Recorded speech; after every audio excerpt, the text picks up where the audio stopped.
Неге адамдардың көпшілігі байлыққа қол жеткізе алмайды? Сіз ойынды ұтылмау үшін ойнайсыз ба, әлде ұту үшін ойнайсыз ба? Бұның айырмашылығы өте үлкен. Даниэль Пеня «Өсетін капитал» кітабынан. Германияда адамдардың көпшілігі 25 жастан бастап өзінің кәсіби жолын бастап кетеді. Сіз солардың бірі делік. Енді айтыңызшы, 65 жасқа келгенде сіздің миллионер болуыңызға шансыңыз қаншалықты деп ойлайсыз? Неге бай адамдар аз? Өйткені кедей болып қалу одан да жеңіл. Күнделікті табыс журналына жазба қалдыру жеңіл, оны істемеу одан да оңай.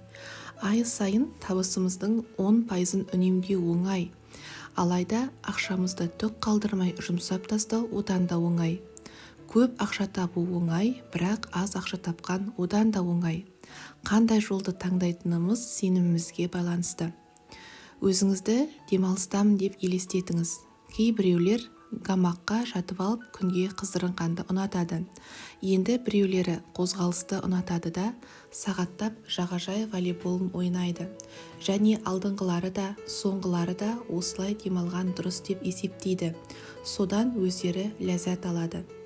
Кейбір қасиеттер ақшасы жоқ адамдардың бәріне тән. Олар ұстанатын және олардың байлыққа қол жеткізуіне кедергі келтіретін бірнеше ұстанымдары бар. Ақшасы жоқ адамдар байлықтың не екенін жете түсінбейді. Сіз үшін байлық деген не? Ішкі түйсігіңіз белгілі бір санды көрсете ме? Өмір поштамен сауда жасайтын фирма секілді. Біз тапсырыс берген нәрсемізді ғана ала аламыз. Әйтеуір бір кезде көп ақшам болса деген қалауыңыз анық тілек емес. Сіз маған бір әдемі нәрсе жіберіңіз дей алмайсыз ғой. Сіз байлық дегенде нақты ақша сомасын елестете алатындай болуыңыз керек. Ендеше сізге қандай уақытқа, қанша капитал керек екенін нақты шешіңіз. Мысалы, менің осынша жылы осынша евром болады. Сіз осы соманы өзіңіз үшін айқындап алмайынша өмірден байлық күтпей-ақ қойыңыз. Кеңес: кейінірек бұл соманы көбейте бересіз, бірақ өтініш, тап қазір ойыңыздағы соманы жазып қойыңызшы. Байлықтың не екенін елестету үшін 3 нәрсе жасау керек. Өзіңізге қажет нақты ақшаның санын білу керек. Оны жазып қойған дұрыс, сосын оны бейнеге айналдыру керек.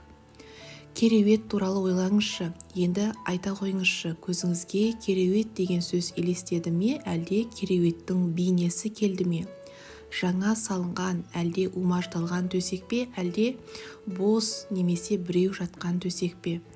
Біздің түп санамыз сандар мен сөздерді қабылдамайды. Ол бейнелерге жауап қатады. Бай болу үшін біз түп санамызбен достасуымыз қажет. Бұл бізге қажетті нәрселерді автоматты түрде жүзеге асыруға мүмкіндік береді. Түп санаңызға өзіңізге қажетті образдарды бере алдыңыз ба? Мүмкін сіз өзіңізге қажетті сағаттың, автомобильдің, не болмаса үйдің суретін қиып алып, өзіңізбен бірге алып жүрген боларсыз. Суретке қарап, оны елестеткен сайын ол түп санамызға беки түседі. Маған бұл үнемі көмектесетін. Біз бұл әдісті міндетті түрде жасауымыз керек. Біздің миымызға осындай географиялық карта сияқты бағдар керек. Егер біз күнделікті тек негативке назар аударатын болсақ, онда ештемеге қол жеткізбегенімізге таң қалудың қажеті жоқ. Негізгі кеңестер: өзіңіздің не қалайтыныңызды нақты айқындап алыңыз және армандар альбомын жасаңыз. Альбом аласызда, болашақта өзіңіз қалаған нәрселердің суреттерін жапсырасыз. Ұдайы не істегіңіз келетіні, неге ие екеніңіз және кім болғыңыз келетіні туралы ойлаңыз. Сіздің көңіл күйіңізге әсер ететін суреттерді пайдаланыңыз. Армандар альбомын мүмкіндігінше жиі қарап отырыңыз. Енді көзіңізді жұмып, арманыңыз орындалған болса, көзіңізге не көрінетінін, құлағыңызға қандай дауыстар келетінін сезініп көріңіз. Иіскеңіз, сипалап көріңіз, дәмін көріңіз. Ақшасы жоқ адамдар байлықты мақсат етпейді.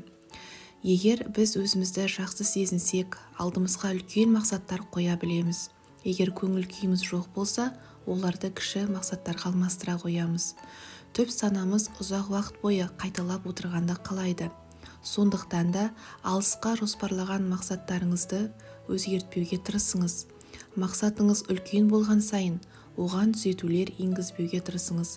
Сіз ауадан хан сарайын соққанша шағын, қолжетімді мақсаттан бастаған дұрыс емес пе деп сұрауыңыз мүмкін. Меніңше, үлкен мақсаттар шағын мақсаттан гөрі тез орындалады.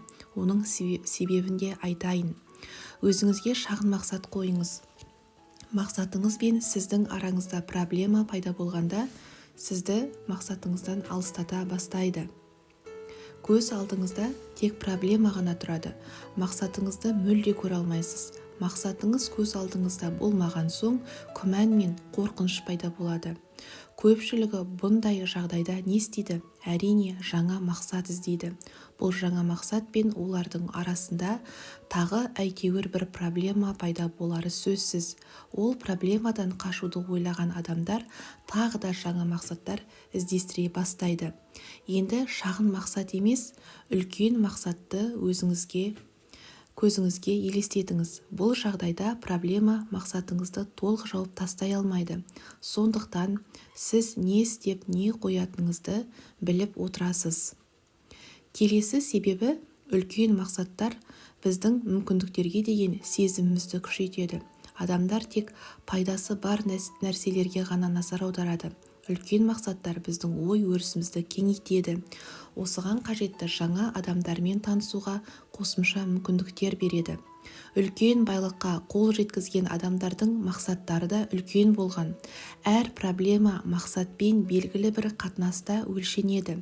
Сондықтан да мақсатыңыз үлкен болған сайын проблема шешуі қиын болса да шағын болып сезіледі. Мысалы, Тед Тернерді алайықшы. Ол жас кезінен әкесінің айтқан алдыңа бүкіл өміріңді сарп ететін мақсаттар қой деген қағидасымен жүріп келеді. Ол әлемдегі ең үлкен телестудия құрған. Сіз әрине оның алдында түрлі проблемалардың болғанын түсініп отырған боларсыз. Тед Тернердің өзі бұл туралы: менің алдымнан қандай проблема шықса да, оның маңызы болмады. Өйткені ол менің мақсатымның қасында кішкентай болып қалатын еді. Осылайша мен проблемаларға мән берген емеспін, керісінше бар назарымды мақсатыма салдым деген екен. Ақшасы жоқ адамдар байлықты қажеттілік деп таппайды. Табысты адамдардың саналы түрде қажеттілікке қарсы жүретініне күнде көз жеткізіп отырмыз. Олар дүйім жұрттың алдында өздеріне міндеттеме алады. Олар тау етегіне келіп тұрып, барша жұртқа мен тау шыңына міндетті түрде көтерілемін. Не мені тау шыңында қол бұлғап тұрғанымды көретін боласыздар, не тау етегінде өліп жатқанымды көресіздер дейді. Байлыққа қол жеткізген адамдар темір тәртіптің үлгісі емес, алайда олар істеуге қажет нәрселерді жасайды. Олар басқаша әрекет ете алмайды. Олар кедейлікте, тіпті орда деңгейде де өмір сүре алмас еді. Олар әрбір мақсатын абсолюттік қажеттілікке айналдыра алады. Армандар альбомын арнаңызда оны жиі қараңыз. Көзіңізді жауып, ондағы өмір қандай боларын елестетіңіз. Осылайша 3 ай бойы күнделікті жасай беріңіз. Соңында түп санаңыздың маңызды ақпарат алғанын білесіз.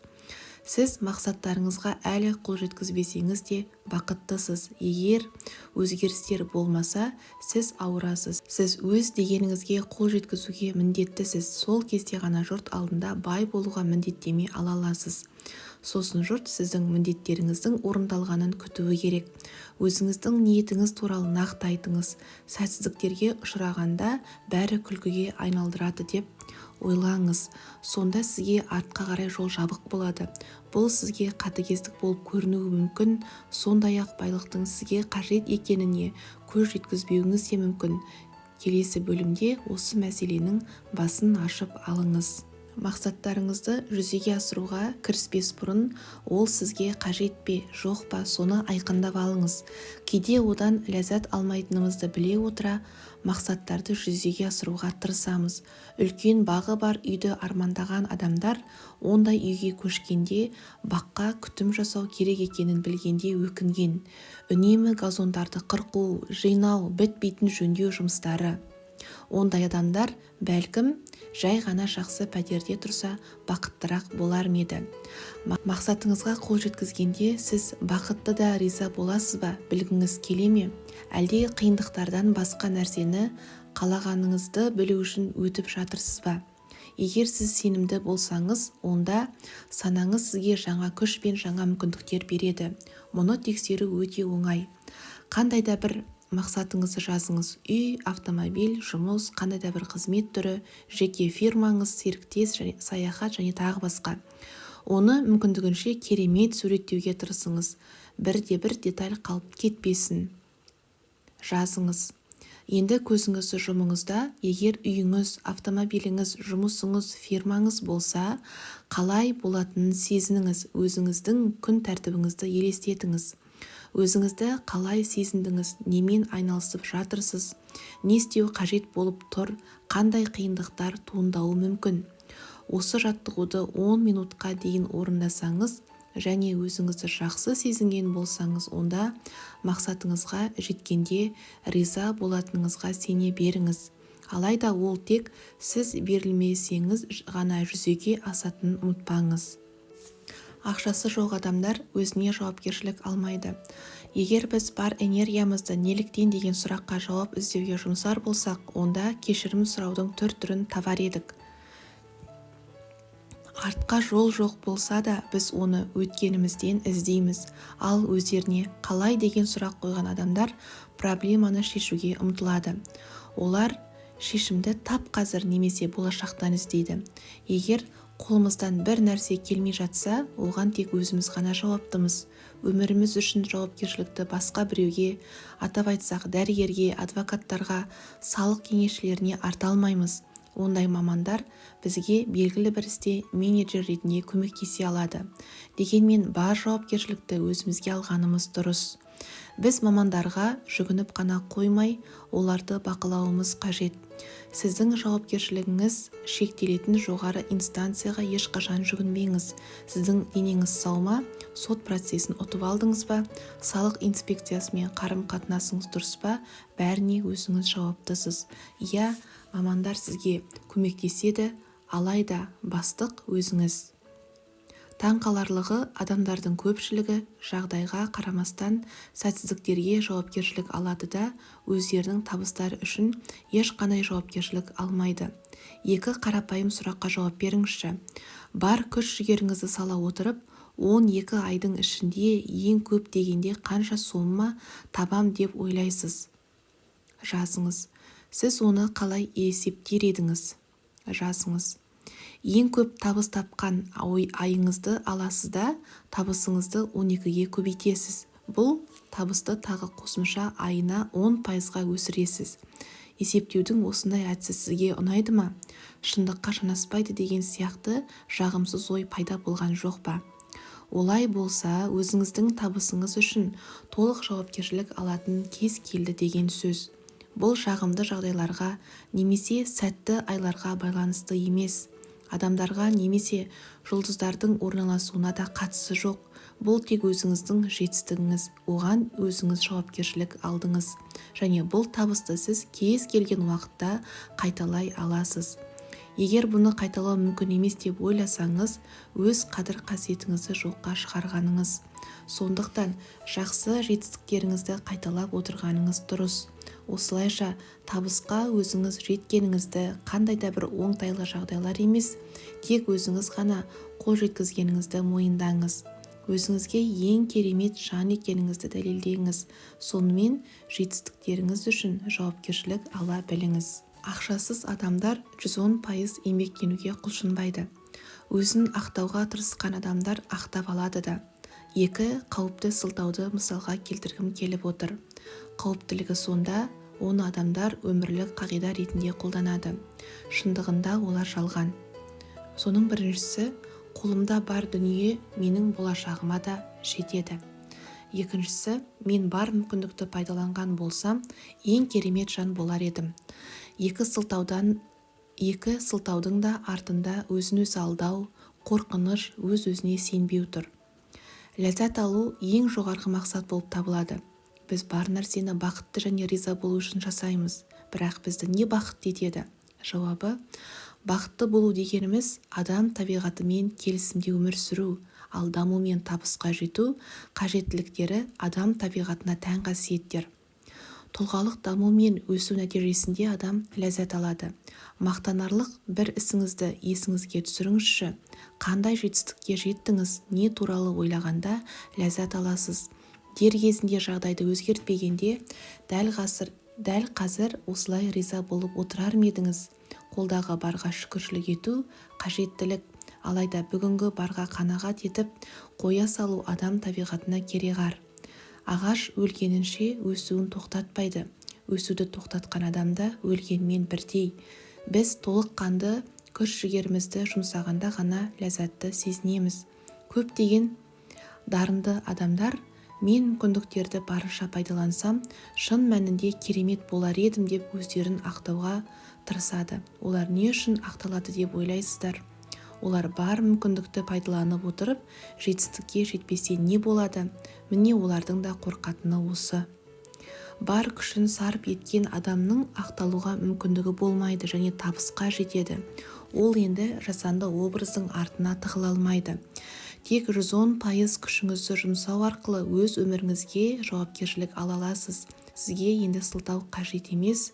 Сіз табысқа жетуіңіз керек және сіз жетесіз де. 110% күш деген өсу деген сөз. Айталық, сіз бұлшықеттеріңізді шынықтырғыңыз келіп, бел темірді 10 рет көтересіз. Нешінші жаттығу ең маңызды деп ойлайсыз? Ауыр атлетикадан ең көп медаль жинаған болгарлар 11-шісі дер еді.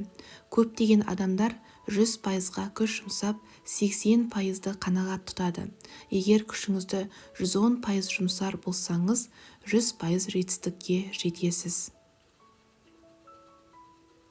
Ақшасыз адамдарға тәлімгер жетіспейді. Байлыққа жету үшін тәлімгер керек. Сізден анағұрлым жетістікке жеткен адам сізді өз қамқорлығына алып ықпал ету керек. Өте бай адамдармен сөйлесе келе, олардың тәлімгері болғанын, тіпті кейбіреуінде бірнешеу болғанын білдім. Мен білетін бай адамдар өз-өздеріне өте сенімді адамдар. Өз маңыздылығын жоғары қоятыны соншалық, өз қателіктерін мойындау аса қиынға соғады. Олар күмәнді жағдайда да өз-өздерін жоғалтпайтын да етіп бағдарлама жасап тастаған. Олар үшін табысқа жауапкершілік алу түкке тұрмайды. Керісінше, олар өз-өздеріне әдемі көріну үшін істеген істерін одан әрі әсірелей түседі. Олар тәлімгерлерімен барынша бөліседі. Жетістікке жетуі 80%, мүмкін одан да көп, осы тәлімгерінің арқасы екенін мойындайды. Бұл туралы тіпті Росс Перро және Ричард Брансон сияқты беделді адамдар айтады. Атақты спортшыларды алайықшы, неге барлығының жаттықтырушысы бар деп ойлайсыз? Неліктен әлемдік элитаға кіре отырып, тренермен жұмыс істеуін тоқтатпайды? Оның себебі біреу ғана. Тек тренер ғана өз тәжірибесіне сүйене отырып, сіздің дарыныңызды ашу үшін сізге оңтайлы жолды таңдап бере алады. Сіз басқалардың қателіктерінен сабақ алып, тәлімгеріңіздің байланыстарын пайдалана білуіңіз керек.